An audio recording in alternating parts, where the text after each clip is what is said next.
Hello. Today we were playing a new game called Edenbound. This game just came out this month. I don't know much about it. All I know about it is that it takes place 1,000 years into the future. And it centers around the MC. It's the dog sitting at a counter.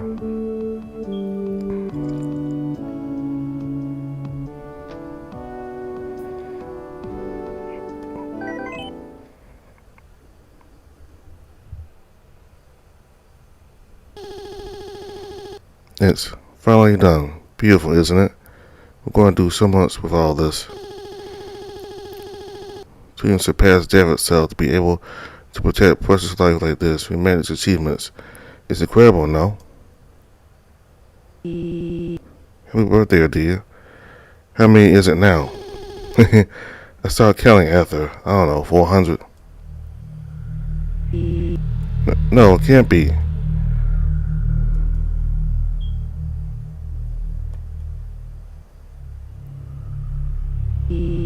I don't know about this. Is there any other way? I can't think of anything else. We're running out of time. They depend on us. Everyone is depending on us.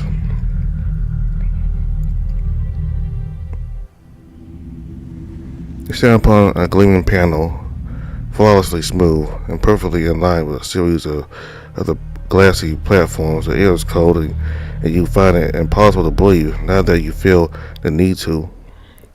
Fully before you is a monolithic city hanging upside down and adorned with brilliant neon lights, visible from way out here. Below, or at least what feels like below you, stands Zorf. You stand in awe of the grandiose pillars shining with geometric patterns of pink and blue, but despite the radiant light show, you can't help but notice something is off. Where are the stars? It's completely silent. You try to utter a phrase, but you feel your throat tighten. You try to take a step forward, but your movement is selective, as if you're moving through thick jelly. Where am I? How did I even get here? I don't remember a thing. Please, you can't. Not after everything we've done. My love, please forgive me. It's our last hope. You hear echoes of familiar voices, one feminine, soft-spoken and graceful, yet filled with a sense of melancholy. The other, girlish and bright, but with inflections of uncertainty and urgency. Who was that? Look around, but nobody else is here but you. The atmosphere is all still as ever. The deafening silence filling your ears once again.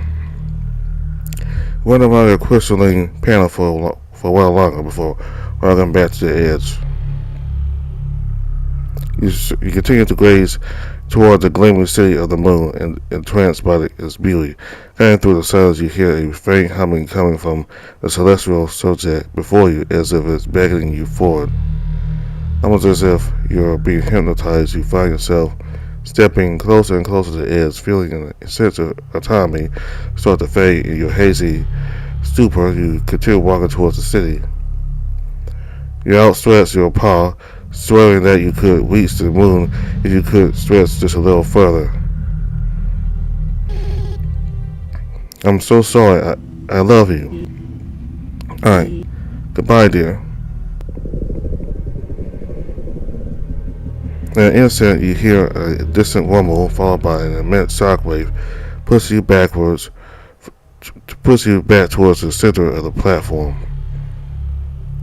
Stumbling backwards and then regaining your balance, you see a cascade of glowing dust surge out from the city, quickly filling the vacuum of space with its lustrous beauty.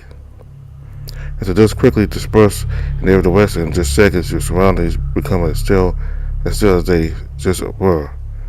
You swivel your head around and are met with absolute motionless, as if you are trapped in a moment of time. Soon your movement starts to slow down, your head feeling foggy. By the second you redirect your gaze to the moon.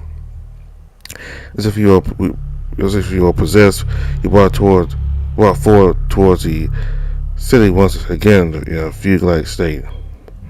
With a complete lack of reason or control, you step over the edge of your platform, not even taking a moment to look down, your eyes still fixated on the grand city before you. Despite the feelings of near weightlessness you had just experienced, the more your fear goes over the edge, you feel yourself start to fall. Your head starts to throb as you feel an intense wave of nausea wash over you, and your chest swells up with an immense feeling of dread. After only a brief moment, your fall slows down until you come to a halt. The closing darkness swallows your whole. You feel your heart rate begins to speed up, and your blood pumping through your ears is the only thing you can hear through the complete silence. You try to move, but to no avail. You try to breathe, but you feel like you are suffocating. You try to scream, but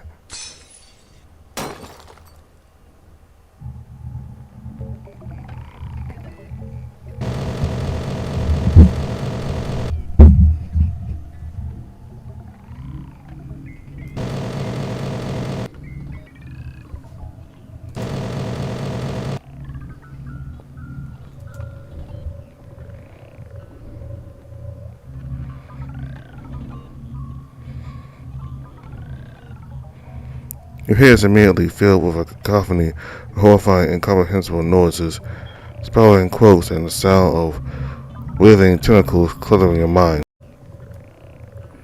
Completely petrified, you try to reorient yourself as you feel the world around you start violently spinning.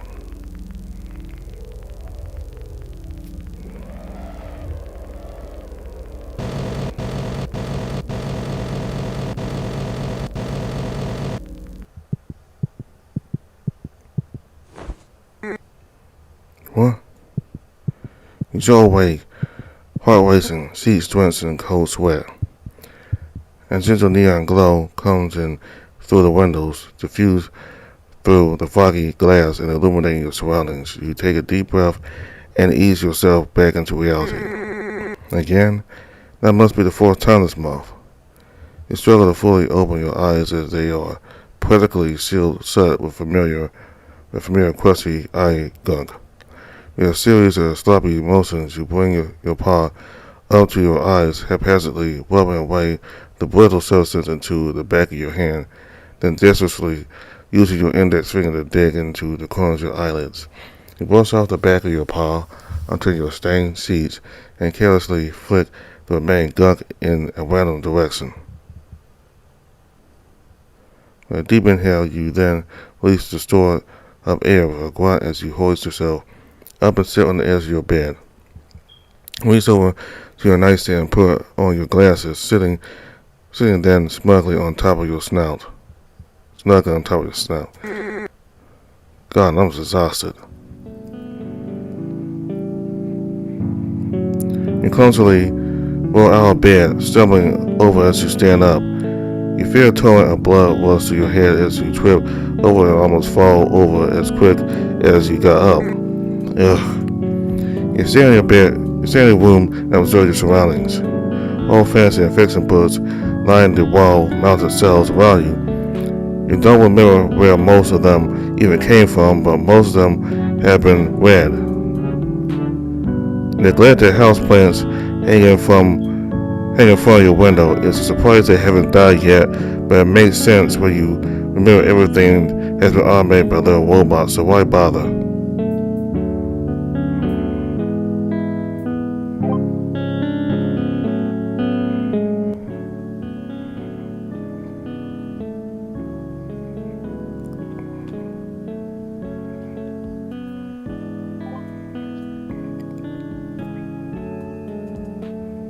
Several holographic screens are mounted to your walls, set to black. While they could be set to display anything you want, you can't really think of anything interesting to display. At your desk, another holographic screen is lit up, left auto on a random page on the Edenbound. Look over at the corner of the screen and check for the time. 8:42 p.m. Great. You stand there in silent contemplation for a while. You consider calling over an Edenoid to materialize something to eat, We haven't felt the desire to eat for days now. And of course, you could always utilize it never to play around any kind of stimulation. You decide by this point it feels like you've already done everything. You peer out of the window. Towering buildings with holographic blue and pink neon signs for the horizon. Some are set to display certain messages or storefront names, but most of them unused yet still on.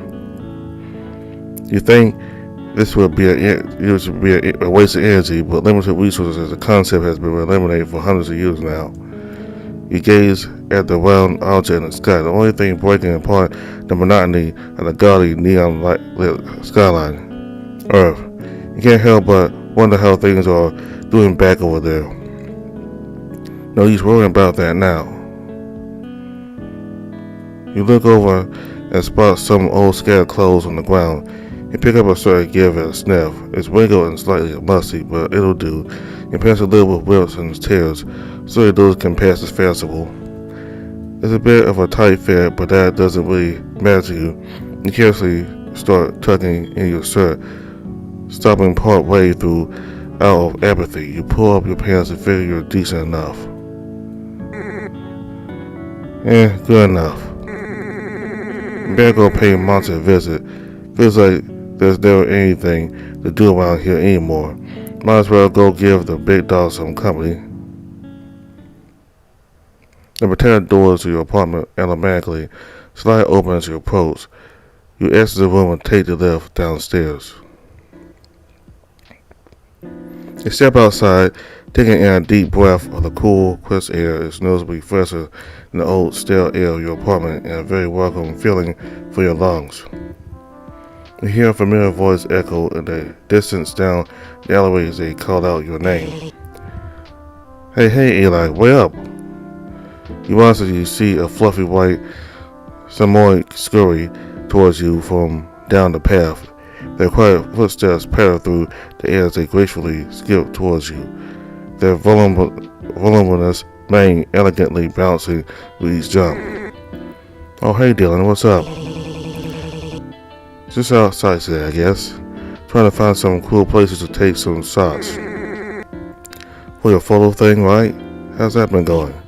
Man, I've already been everywhere. Literally all my pics look the same. Dylan rolls their eyes and huffs. Like, wow, another neon city shot. Another shot of some trees with the earth in the background. 50-degree.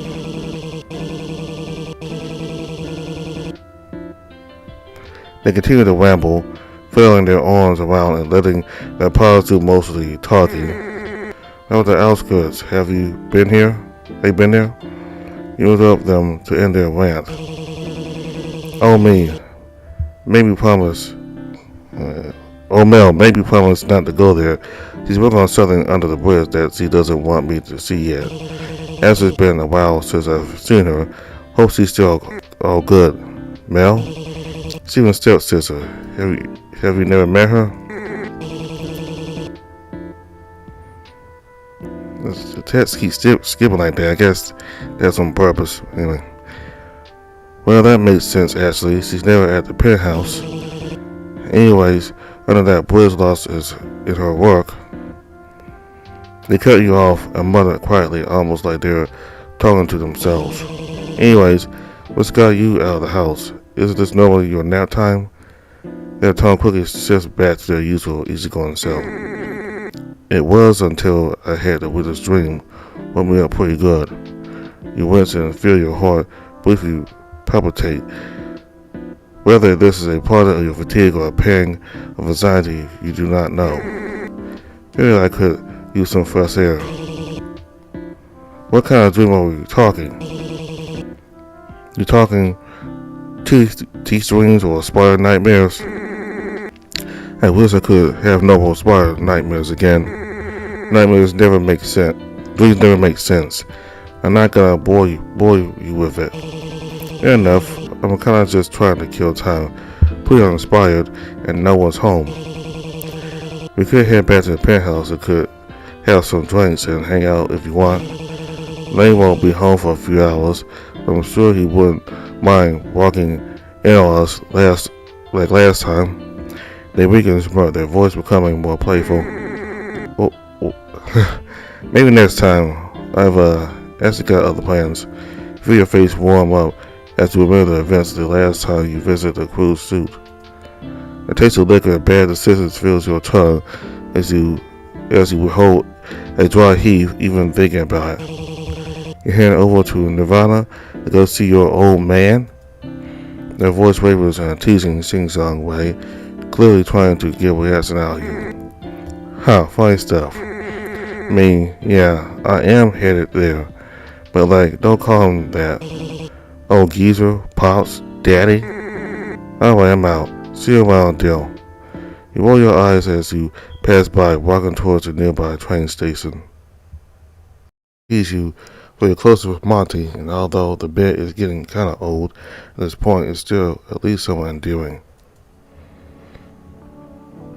You stand outside the station, hearing the distant chugging of the train jetting along the rail. The train pulls up in front of you, a sudden breeze brushing past you and agitating the fur on your head. You brush your digits through your hair, fixing it up as the train slowly comes to a halt.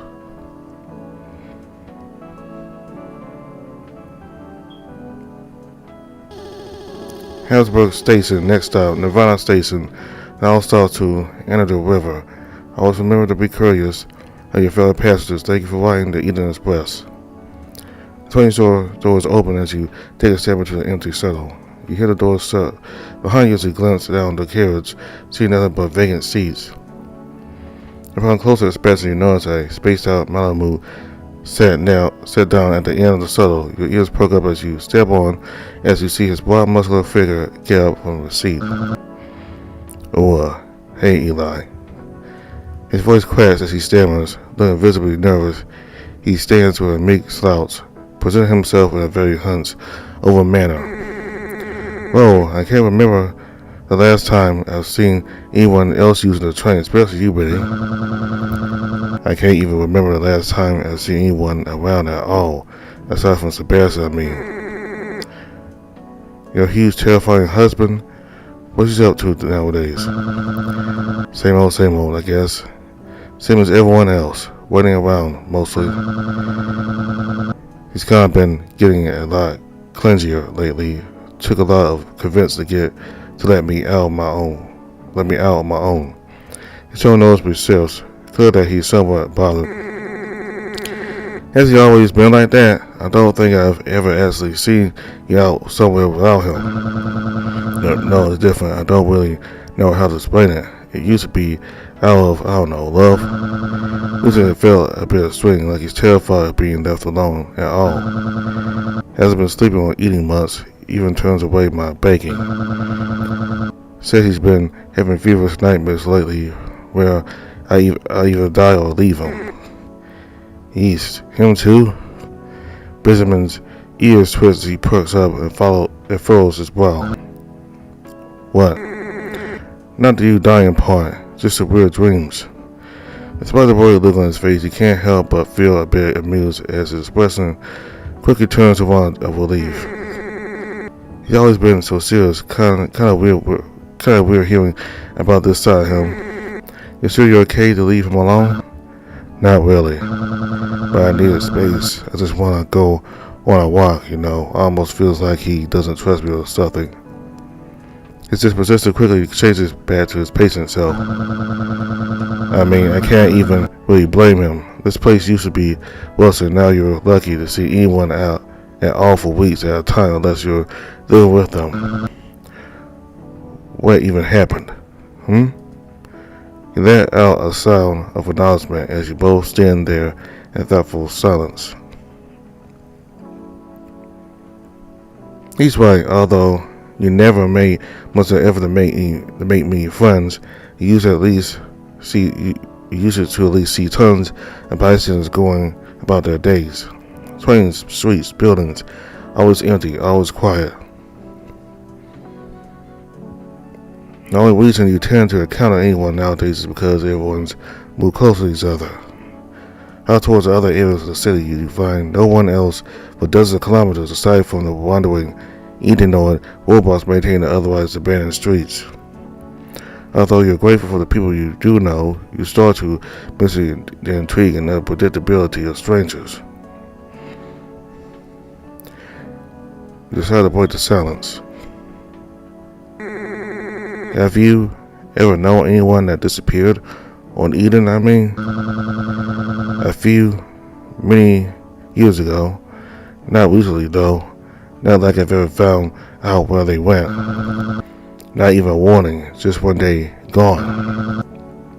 Kanzaki asked them for answers. Try asking that Eden that something. No one's ever seen anything happen either. He paused for a moment. Are you scared? Benjamin's eyes glanced towards the ground, then back up to meet yours. I mean, it's been this long and nothing's happened to me. No point worry about something I can't control. Heh, guess it makes sense why Sebastian's so worried. Nirvana Station, next stop. Hobart Station, the all stops to the end of the river. Thank you for riding the Eden Express. You feel the train gradually slow down as you see you will stop approaching. I'm assuming you're getting off here. Yeah. Well, see you around. Let Marty know and say hello. You salute to Benjamin as you turn around and pass through the open train doors.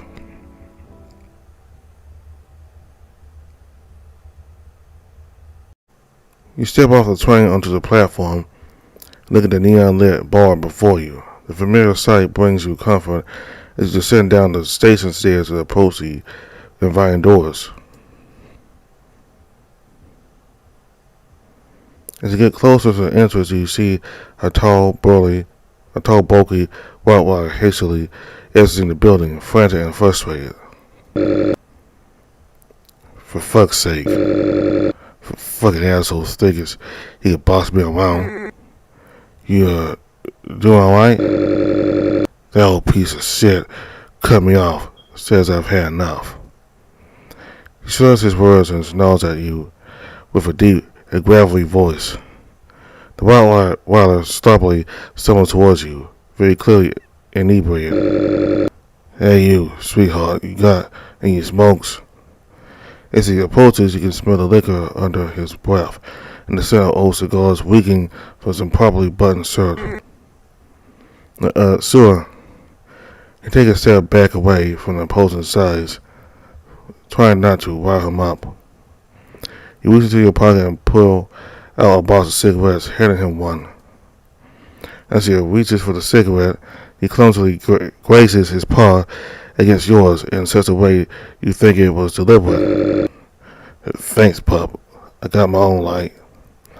He stumbles past you, lightly bumping into you as he walks away.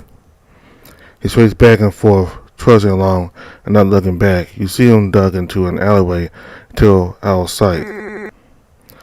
Huh? Haven't seen him before. What's his deal? You turn and approach the bar's entrance. You faintly hear muffled jazzing hip-hop coming from the inside.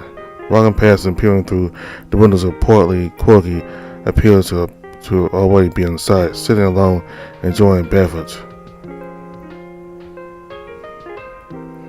The metallic doors slide open as you approach the bar's entrance, the familiar sights of blue and pink neon cutting through the otherwise dim lighting.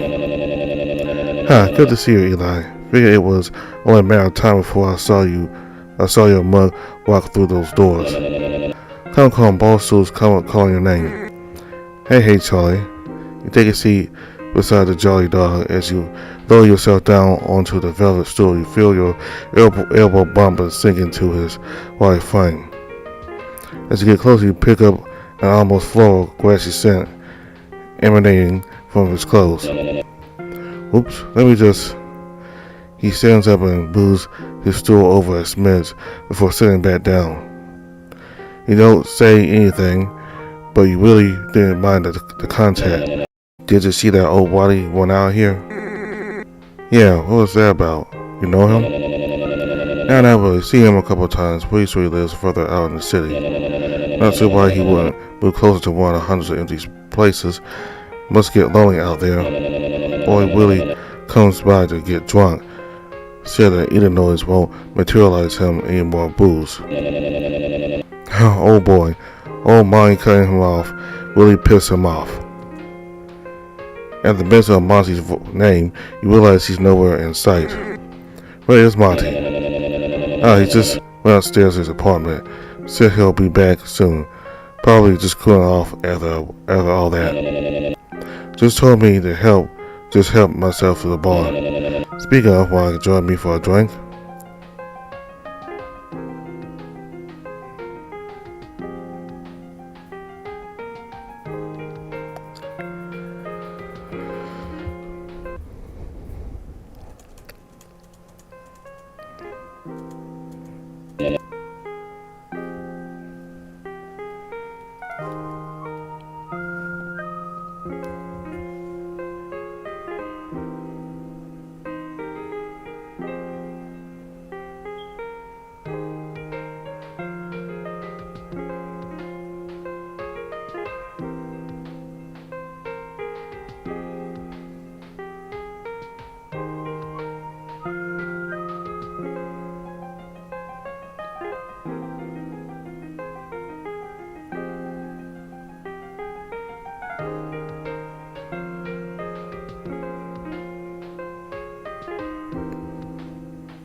Did you see that old Waddy went out here?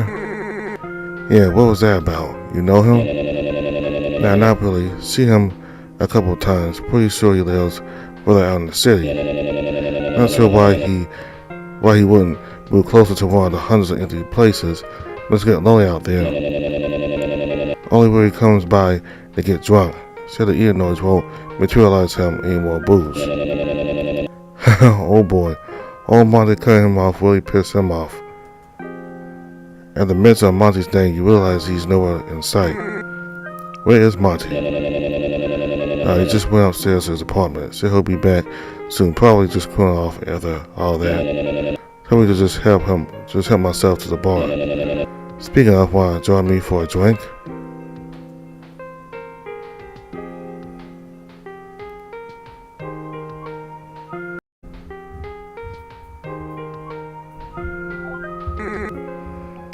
Yeah, why not? That's my boy. What'll it be? Troy sadly jumps from the stool and walks up to the end and can't wrap around behind the bar. He peels up the selection of glasses and bottles before him. It surprised me. He watches the cheeky cork as he considers what to do. He looks up at the top shelf bottles and thinks about his options.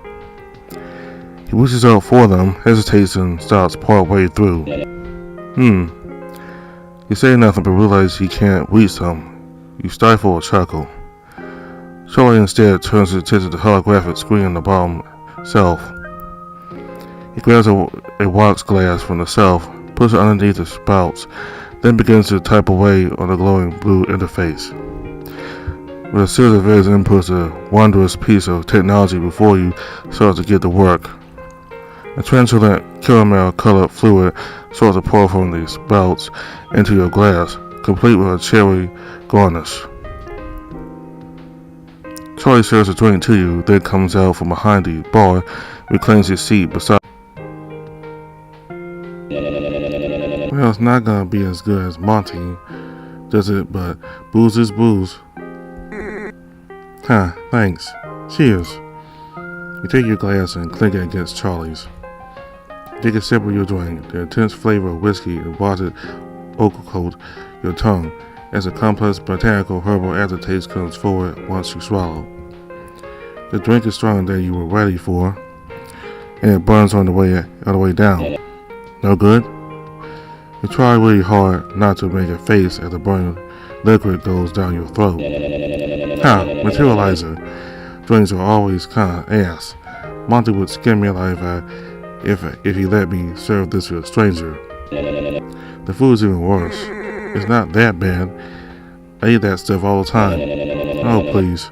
Swing by my place sometime and I'll cook you up a real meal.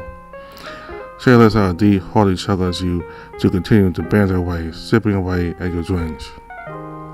Your liquid makes its way into your system faster than you expected, definitely on your empty stomach. Your movements become a bit sloppier, and your inhibitions notice you start to feel the room gently spin around you. An hour goes by, and then another. You're so lost in the conversation you don't even realize Monty still hasn't returned. No way, 3 of them? I'm telling you, I can take a beating. Know to hustle them, they'll come back and show them what you can really do. Well, a lot in that bed, never have a luckier hand in all my years. As the night going on, you've been maintaining your buzz and keeping up with Charlie despite the awful taste of the materialized cocktails. Inebriation has been making them more tolerable anyways. Yeah, why don't we do this more often? You're stumbling forward and leaning into Charlie. Hey, you. Charlie places paws on your hips and helps you regain your balance. He gently turns his grasp as he holds his petition. You want to head back to my place? I still gotta cook you up something proper, then who knows? You bust under your fur and feel a rising excitement build up in your chest. You let out a sigh. Oh well, I should probably wait for Monty. You check for the time. Why? 2 hours? You furrow your brow. What's he doing up there? He never leaves the bar unattended for this long. I'm sure he'll be back soon. Troy gets out of his seat and will adjust his written up jacket. I'll head home though. Offer's still on the table for another day. I'll owe you a meal. You're good company. Don't be a stranger. Tell Monty I said thanks. He gives a polite salute to Charlie as he walks towards the bar doors. The metallic panels part, then close behind him as he exits, leaving you sitting at the bar alone. Where is he? Lean forward onto the bar top and rest your elbows on the surface in front of you. You lift further forward and bring your head down, cradling your head in your soft furry arms. You stretch your legs in your seat, then relax them again and yawn. Feeling a wave of fatigue washes over you, you struggle to keep your eyes open as you let your eyelids slowly close. Your body fully relaxes and your breathing slows as you drift off to sleep.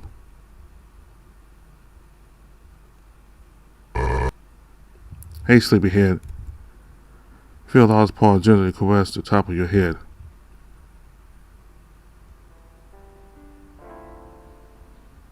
Your eyelids gently open as you slowly move your eye upwards. A massive mountain dog looks down at you with soulful brown eyes and a gentle expression on his face. Monty, have a nice nap? You frantically jolt upwards, noticing you left a noticeable puddle of drool on the bar top. Your arms are damp and matted with slobber. You feel your head spin as you sit upwards. Nausea overtakes you as you try to resist the urge to throw up. Taking note of your sweating motions and very obvious hangover, Monty places a glass in front of yours and pours some water into it. For a night, he lets out a polite, guttural chuckle and smiles at you. Oh God, how long was I out for? Couldn't tell you. I just found you passed out when I came back downstairs. So hard to keep you waiting. Something came up. Were you waiting for long? The room empty and devoid of anyone but you two. The huge canine in front of you comes out from behind the bar. Monty towers over you, As you turn to face him, he leans against his bar top and adjusts his small circle of glasses before letting out a deep sigh. Oh, you look exhausted. His brown line creases as he looks at you with concern. You haven't gotten a proper night of rest in weeks, and it's starting to show. Between your irregularly beating heart and your constant headaches, you wonder how you even manage to function at all. Your general unkemptness and permanent eye bags definitely aren't doing you any favors either. Huh? Do I always look like this? You take your slobbery arm and wipe it on your shirt, leaving your fur standing up in soggy points. Eli, you know I can tell when something's bothering you. What? I just came by to hang out with an old friend. One who leaves me waiting for hours. I had to tend to some personal matters. He makes eye contact as his eyes dart downward before coming back up and meeting with yours with a delicate stare. What, your secret little barn tender things? You think I know what goes on with you a little more with how long I've known you? You huff and roll your eyes. Okay, enough of that grumpy part. Talk to me. You take a deep breath and sigh. I had to dream again. I figured. One pulls back to the stool beside you and takes a seat. It's been like at least once a week now. I never even had no dreams anymore. Doesn't matter how much I sleep. I'm fucking spent. Tell me more about this dream. Well, I never remember what even leads up to it. Just a whole lot of nothing until suddenly I'm up in space between Earth and Eden. I hear these two voices talking to each other. Two women. They sound so happy and suddenly they are saying goodbye. Then everything starts to shake and there's a bunch of glowing dust everywhere. It gets really foggy after that. I remember feeling like I was falling and then nothing but darkness. I start to feel off, like there's something seriously wrong with me, but at the same time, like I'm suddenly not myself. That's usually when I wake up. That's quite odd. I just wish I knew why the hell it's been happening so much. Do you know the people in your dream? Can't tell you, and I saw them, just voices. Well, the mind is strange. Have you ever had other completely fabricated people show up in your dreams? Oh, tons of times. Got tons of fake people stored up in my brain. You have smirk at that remark, but I can't explain it. These voices feel more real. Maybe people you've forgotten about. Things lay dormant in the brain all the time until one day. Monty holds up his paws, balled up into tight fists. He then quickly opens them and slowly waves his arm outwards, an opening motion. It all just comes back. There's a pause as you see Monty stare forward, eyes unfocused and in a dissociative state. And no, we've been around for an awful long time, all of us. There's no feasible way any of us could remember anything. He hesitates again. Or everyone. Yeah, I never forget people. Yeah? What would you have for breakfast this morning? I said I never forget people. And for the record, I didn't have breakfast. Eli. Hey, I have a few terrible Manhattans to drink, if that counts. It doesn't. You try to lighten the mood, but it's clear that Monty's concern for you outweighs any attempt to relieve your worries.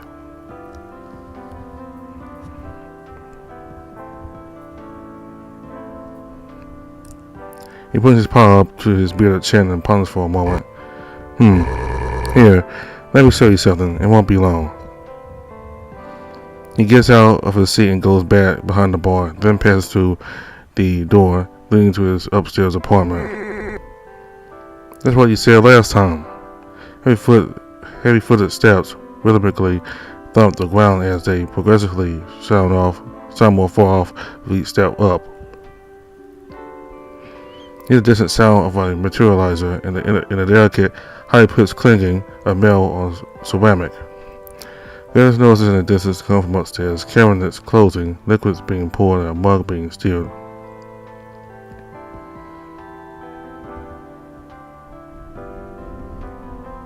After a brief moment of silence, you hear footsteps get progressively louder and the stairs creak under Monty's weight as he slowly comes back downstairs. Before long, Monty comes back out beside you and places a steaming mug filled with a glistening azure liquid in front of you. The color, while shining with a lightness of brilliant aquamarines sparkling in the morning sun, is naturally off-putting for any kind of drink. What is this? It's a butterfly pea and some chamomile tea, brewed with a stick of cinnamon and some other special things. Look at Monty and tilt your head while raising an eyebrow. Lots of love. Monty's crow's feet are accentuated as his eyes squint and the corners of his mouth rising into a warm smile as he winks. Wait, did you say butterfly pea? P-E-A. It's a flower grown mostly in Southeast Asia back on Earth. Yeah, that makes more sense. A gentle floral aroma arises from the vessel, filling your nostrils with slight notes of apple and citrus. The nostalgic scent of earthly, springtime air causes your eyes to slightly well up. Simply sweet, soft and floral. You have not experienced that sensation for a long, long time. Just a moment. Go back again.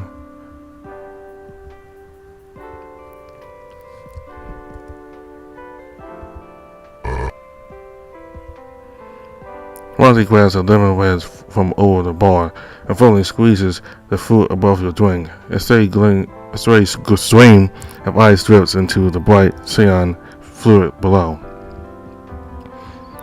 With each drop of citrus, the tea gradually settles towards an amethyst-like hue, then turns into a striking shade of fuchsia.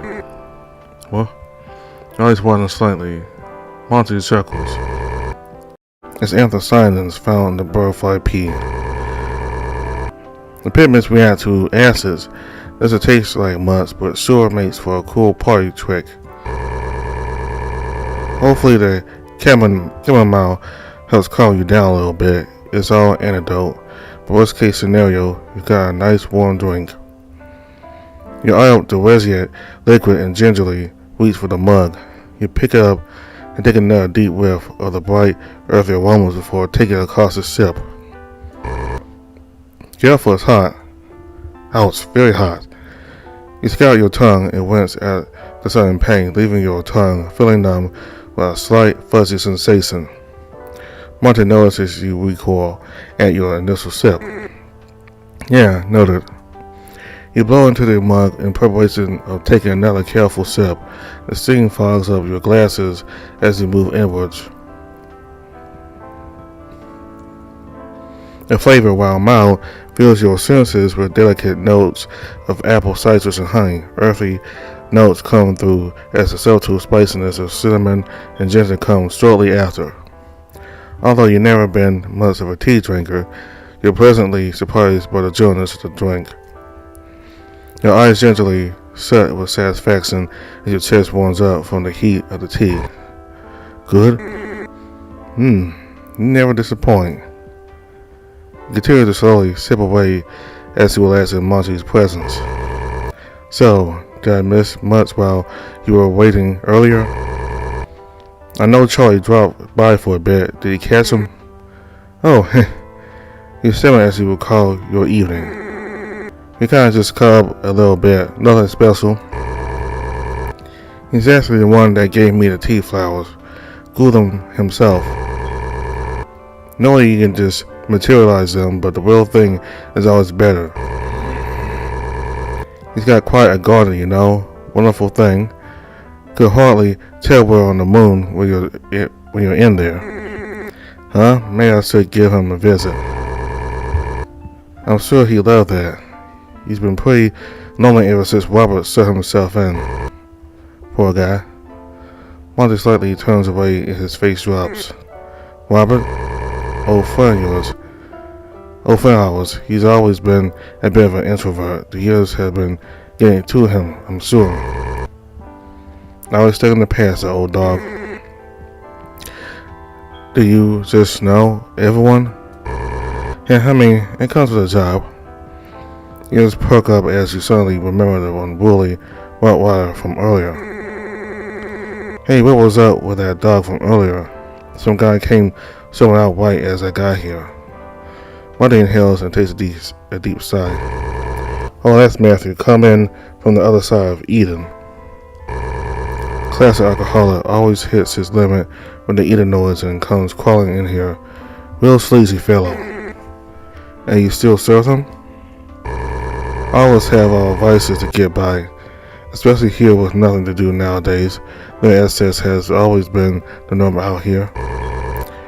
Just a shameless display of hedonism. Monty's face gets serious for a moment. But even in our perfect world, enough is enough. Pitiful fellow was about to poison himself.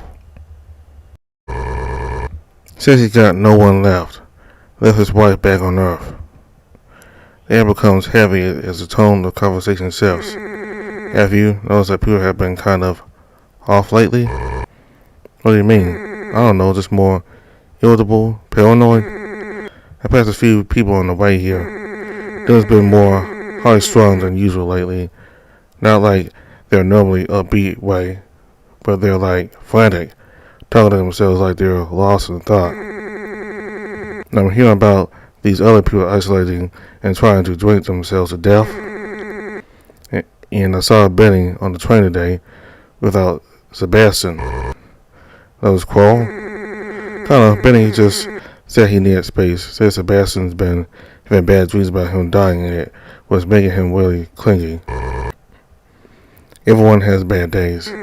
No, trust me, I get it. But I just feel like something is wrong.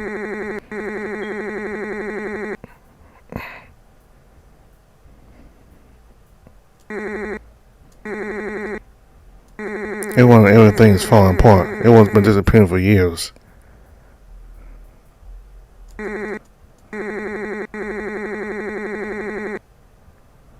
Monty places a firm paw on your shoulder. Hey, you let your anxiety get the best of you. Take deep breaths. You feel the comforting touch of Monty's Lord's paw grasp and massages your tense shoulder. Inhale. Exhale. You take a sip of tea. Inhale. Exhale. Everything's going to be okay. Inhale. Exhale. You quell your panic and wistfully sigh. But what are my dreams or real, like premonitions or whatever? What's going to happen to Eden, to all of us? Monty releases his hand from your shoulder. Like I said, dreams are strange. They pull from your memories or emotions and manifest in the weirdest ways. But for something so specific to just come true, that's unheard of. Things are going to be okay, Eli. Really, what you need is some rest. Finish up your tea, and I'll take you home. You stare at your mostly empty mug and swirl on the pink liquid. It's going cold. It's gone cold at this point. Monty reaches over the bar top and grabs a square piece of paper. He begins them methodically folded into very intricate shapes. You bring your tea up to your muzzle and throw your head back, finishing the rest in one go.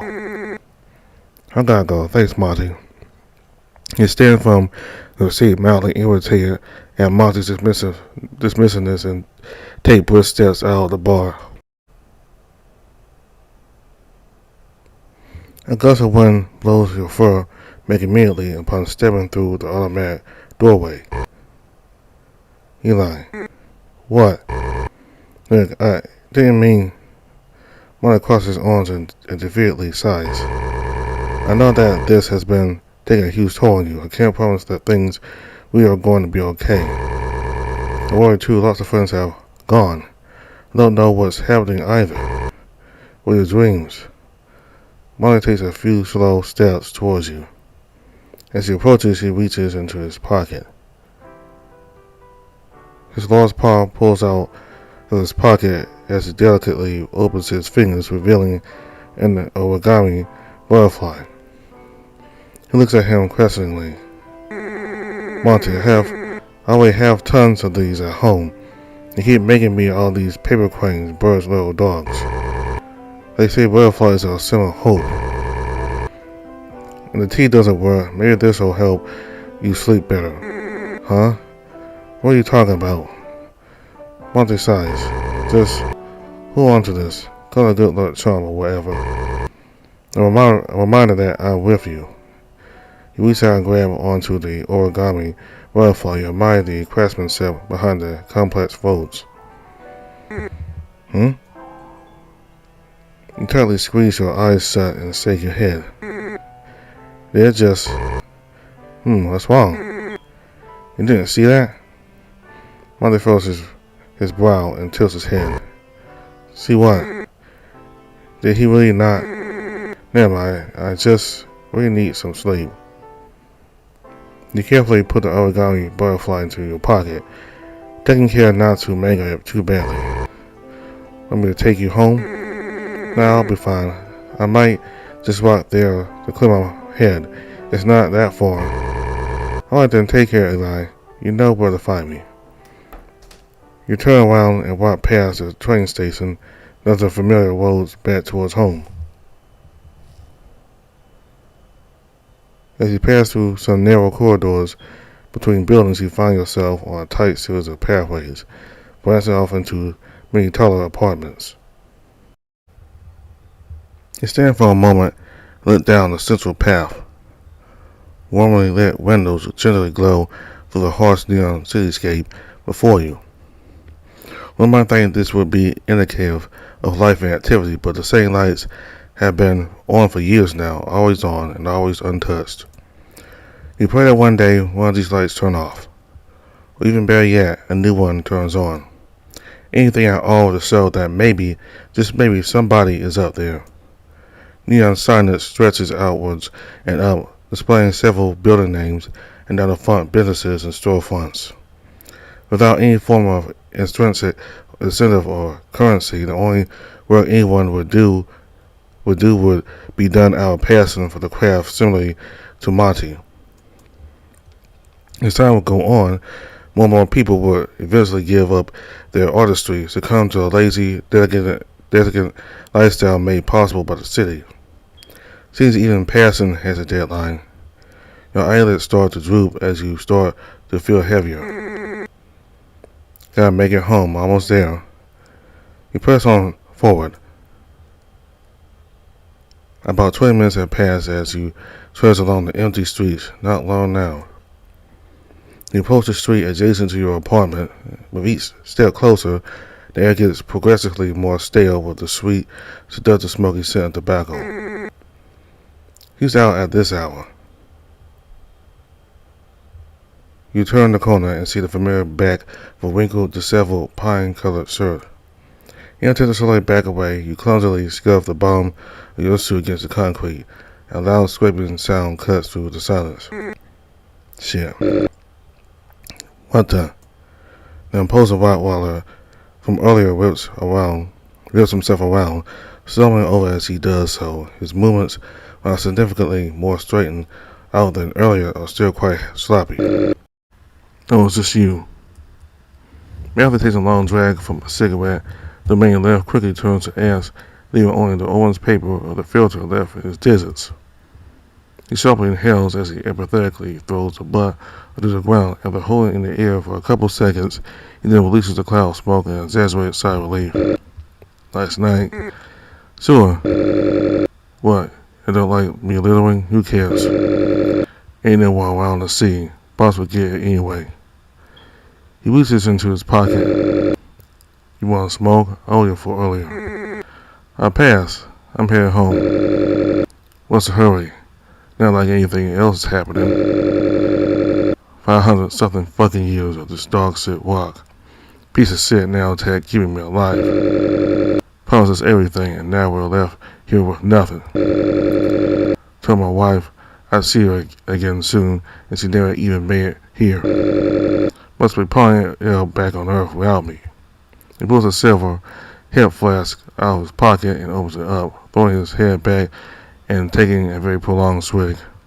Based on the movements of his throat, you gather he must have taken at least 4 mouthfuls of whatever's in there. and I was stupid enough to fall for the fucking trap. Get rid of us so they could figure shit out of their banners. And now I got no one left. What's the fucking point? He grunts and shakes his head, rocking the remaining liquid in a flask back and forth before holding it out towards you. No smokes. How about a drink? Look, I just want to get home. I'm beat. The hell's up your ass? Loosen up. Unless that's your kind of thing. He looks at you with a half-lit grin and starts to drunkenly lumber towards you. Hey, Eli.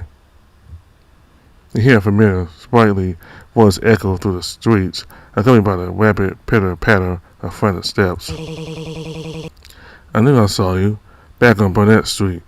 You look kind of spaced out. Oh, yeah. It's past my bedtime. So, who's your friend? Fuck this, not worth my time. He mutters in a barely audible grumble. Let's go. He vigorously takes long strides back in the opposite direction. As you turn the corner, you look back at Matthew and see him stump against the wall on an abandoned building, crumbling to the ground with his back against the wall. You see him pull out his flask and take another drink as he lays down on the concrete before losing sight of him. You and Dylan take a detour through the streets, walking a couple buildings down to avoid walking down the same streets. Thanks, Dill. Of course, hon. What a creep. Who the hell was that? Well, as you continue walking towards home, you take care not to speak any louder or whisper. You figure you're in the clear and enter your apartment building and take the lift up back to your room. Crazy that he was just out there all this time.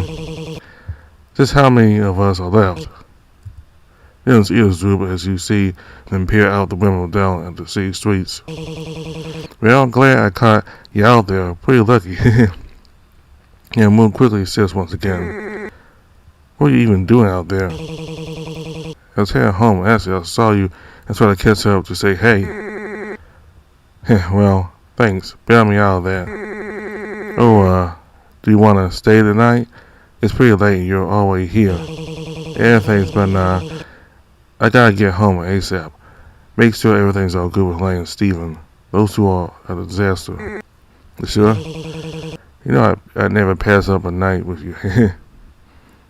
They swing their fluffy mane aside with a flick of the neck as they wink at you. But yeah, I better get going. Plus I can tell you need the rest. You look terrible. Might not be much sleeping if I stay. See you around. Alright, take care. The automatic doors slide open as they exit your apartment. You take a deep breath, then release all that stored up tension with a exasperated groan. You turn around and look at the holographic screen on your desk to check it for the time. 2:42 a.m. Well, the tea definitely would have worn off by now if it even worked. You take off your shoes and drowsily flop into bed, not even taking the time to bother with any kind of nighttime routine. Lay down, facing your pillow, you contemplate whether or not you should even bother taking your clothes off. You try not to move. You rotate to your side to let yourself breathe and close your eyes. Overwhelmed by exhaustion, you yawn one last time before steadying yourself and getting comfortable.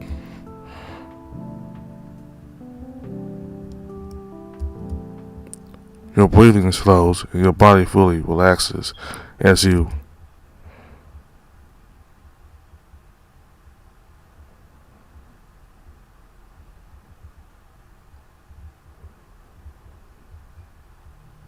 As your consciousness shifts, you slowly open your eyes and find yourself on a series of gleaming panels, flawlessly smooth and perfectly aligned with a series of other glassy platforms. The air is cold and you find it impossible to breathe, not that you feel the need to. It's completely silent. You try to utter a phrase. When you feel your throat tighten, you try to take it a step forward, but your movement is sluggish, as if you're moving through thick jelly. No, this is wrong. It can't be back I can't be back here already. Not again. You find yourself feeling like you are in complete control, lacking the usual fogginess you feel in your dreams. In your completely lucid state, you look down at your hands and see through yourself, only able to make out a vague silhouette of your form. I'll see you soon. Cutting through the deafening silence, you hear a distant voice, deep and gravelly, echoing through the vacuum of space. What is that? You try to dart your head around to locate the source of the voice, feeling like every motion you make is lagging behind you. Ha! I'll save some for you. The voice gets a little louder. You feel the gruff vocals resonating directly into your head. Despite your observations, no one is around but you. With nowhere else to go, you walk towards the edge of the platform and look down. Your heart starts to pound as you recall the dream you had just earlier today. With careful contemplation, you decide to just stand there and wait. You continue waiting. You try to force yourself awake with a penance. You feel no pain at all.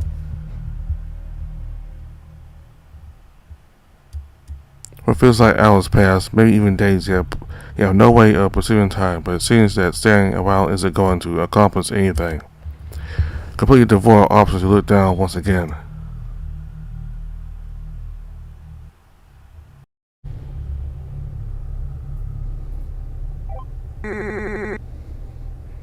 It's just a dream. You'll be fine. You set your eyes tight, not wanting to see the endless fall in front of you and step over the edge.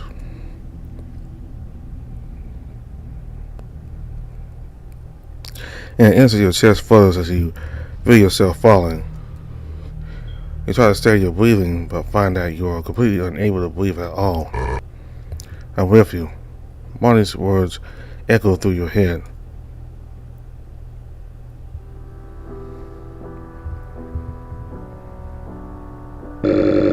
Ah man, time to leave this city planet, huh? Come on man, this place isn't city. Just need some work.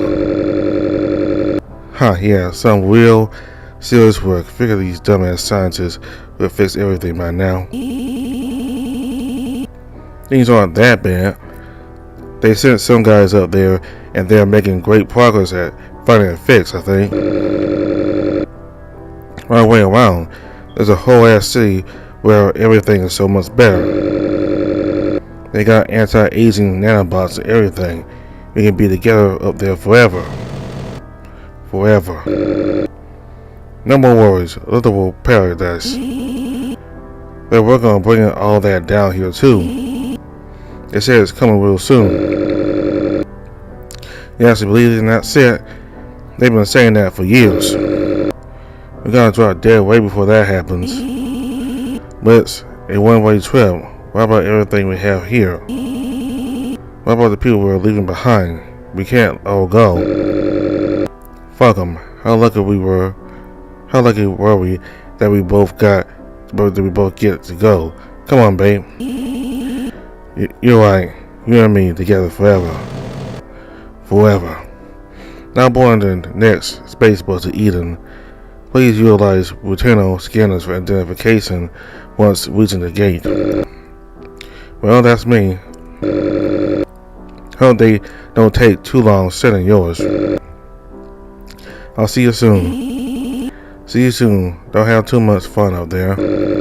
Huh, I'll save some for you. Liar. She's a liar.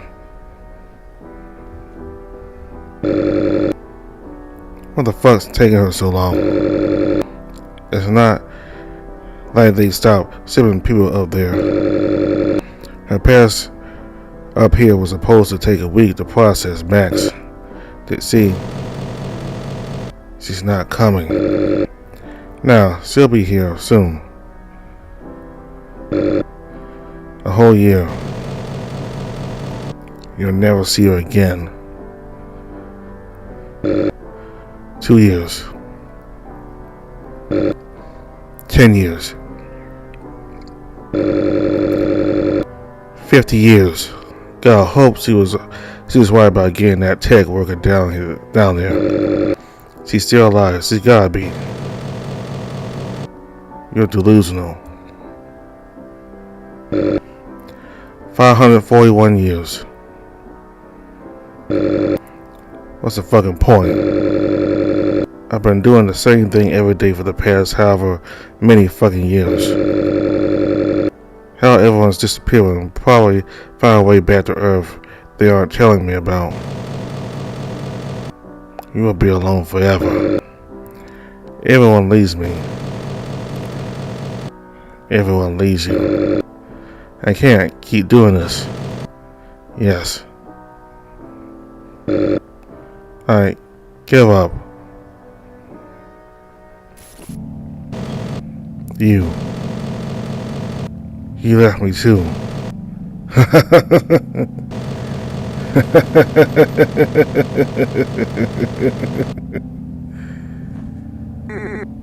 What the fuck? What the fuck? You wake up on the floor of your apartment. You feel like throwing up. That wasn't my dream. Shit. You spring out of your apartment back out to the street in a desperate attempt to find Matthew. You shout out in a extreme panic, completely overtaken by terror you have never felt in all your 566 years alive. Matthew? He laid down right here. He has to be nearby. You feel an intense, pounding headache radiate from your skull. The immense pressure begins to build up. Your eyes feel like they are going to explode out of your sockets. There's no sign of Rottweiler anywhere to be found. Your head violently spins as you are unable to reorient yourself. You fall to the ground. Found you.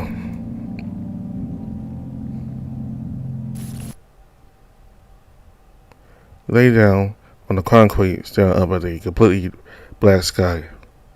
Glimmering dust hangs there, suspended in space, beautiful yet unmoving. You feel strangely tranquil. Your surroundings are completely devoid of color. Still disorientated, you try to pinch yourself again to try to wake up. You feel the pain this time, yet you remain there, laid down on the ground. For the first time in a long time, you notice you don't feel excruciatingly tired. Despite this, you aren't necessarily full of energy either. Basking in the stillness of everything, you feel at peace. You calmly close your eyes and take a deep breath. A gentle breeze followed by a brief chime echoes in your head. You hear a bright, girlish voice whisper to you. How did you get here? Thanks so much for playing the Edenbound demo and Prologue.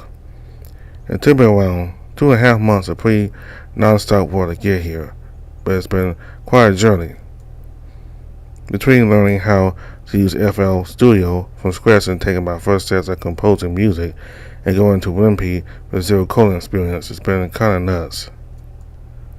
If you made it this far, you have no idea how much it means to me that you took the time to check out something I made with so much love and passion. If you enjoyed it, please spread the word. I don't have the biggest platform or anything, but I'd love to create something lots of people can enjoy. There will be more, and I'm so excited to continue developing Edenbound. In the meantime, check out my socials. You can open them directly using the button in the main menu. I'd love to hear any and all feedback or even just have a friendly chat. Thanks again, and I'll catch you again soon.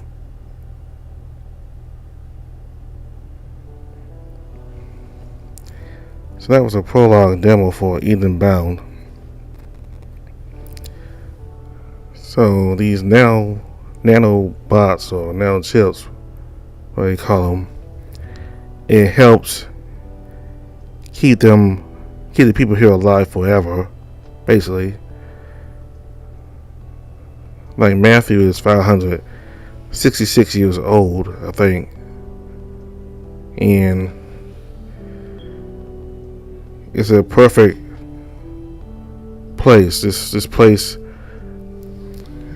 built out of beyond Earth. I don't know if it's a moon or if it's a place they built which is falling beyond Earth, but this place is the perfect place because here people do nothing.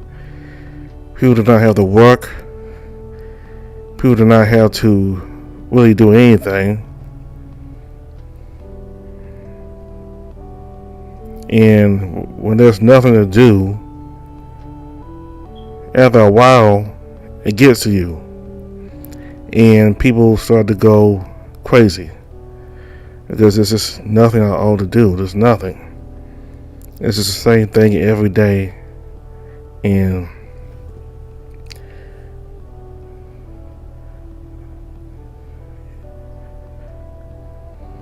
so when there's nothing around to do, it gets you, because when there's something to do, it keeps you preoccupied, and it helps with passing the time as well. So all the time doing nothing, it gets to you. Kind of like caged animals, they're trapped in a cage for long periods of time, and they can't go anywhere, and they start to go crazy, and they even attack their owners. That's kind of like how the people are going. That's kind of like how the situation that people in this story are going through.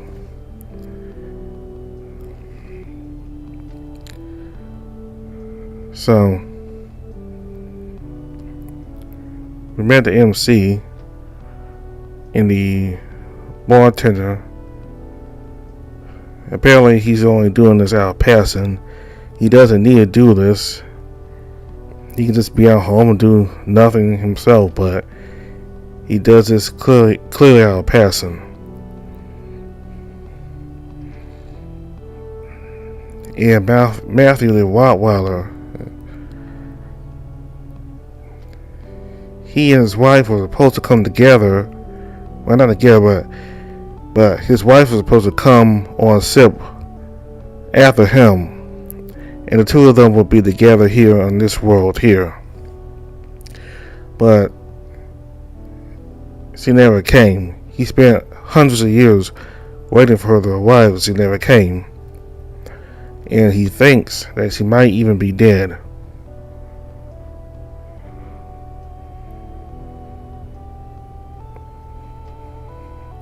So that's really made him depressed, because he's all alone here in this world. There's nothing to do. He knows absolutely nobody. It's just him.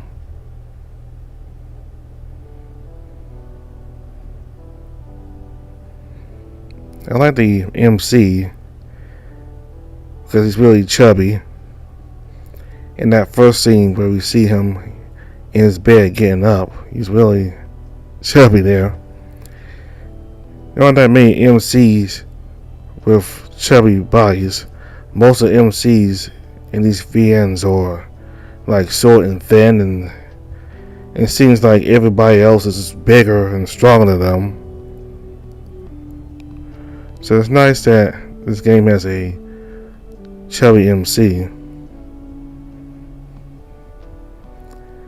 So I wonder what else is going to happen in this game. And I went back to the Israel page to look at the date when the first bill became public. It actually became public on the 22nd of March. So it's been out, so as of uploading this video, it's been out for a month now. So it's a new VN.